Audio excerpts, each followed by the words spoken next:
¿Cuál es el origen del conflicto entre Israel y Palestina? ¿En qué puede desembocar todo esto? ¿Qué final puede tener? ¿Y en qué nos afecta a nosotros de manera directa e indirectamente? Hoy en Crónicas de Asturias, ponte cómodo porque volvemos a las noticias con un programa especial sobre el conflicto directo que actualmente se vive en Oriente Medio entre Israel y Palestina. Actualmente Israel tiene relación diplomática internacional con más de 166 países, entre los que se encuentran importantes socios y aliados comerciales españoles, como por ejemplo Estados Unidos, Francia, Italia, Alemania o Reino Unido. Pero para entender las claves de este conflicto que se lleva ya librando durante muchos años en esa zona de Oriente Medio, tenemos que retrotraernos a 70 años atrás, donde podremos encontrar la explicación a lo que está sucediendo ahora mismo en la más que conocida y hablada Franja de Gaza. No sería incorrecto afirmar que el conflicto directo entre árabes e israelíes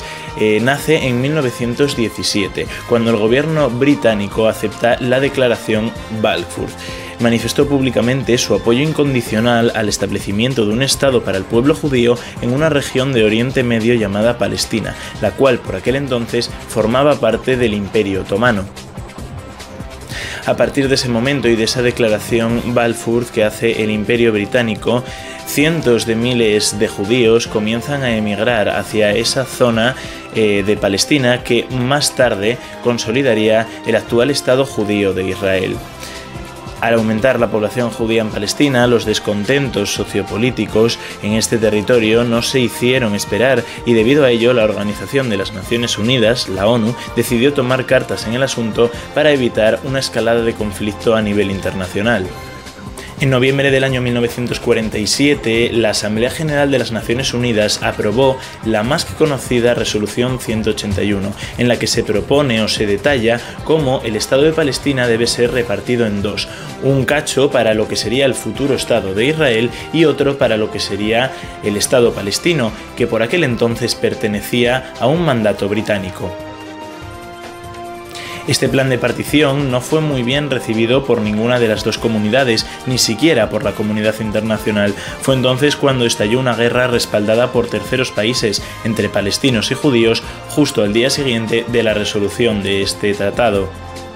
En el año 1948, tan solo un año más tarde, el Estado de Israel proclama su independencia, creándose como Estado en mayo de 1948. El conflicto y la molestia de los palestinos viene de que el reconocimiento al Estado judío de Israel no vino acompañado del reconocimiento de un Estado palestino, como sugería el plan de partición, debido a intereses políticos y económicos tras la Segunda Guerra Mundial.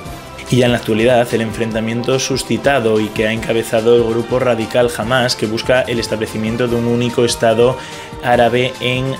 la región de Palestina, que comprendería la actual Palestina, Israel, Franja de Gaza, con capital en Jerusalén en octubre de 2023, forma parte de una sucesión continua de ofensivas y contraofensivas entre palestinos e israelíes que no cesa desde hace más de 75 años, un conflicto cuyas consecuencias han sido un éxodo masivo de la población habitante en esta región, muertos, heridos, una grave crisis humanitaria y un conflicto armado que vive con mayor intensidad y lo sufre en profundidad la población civil de la región.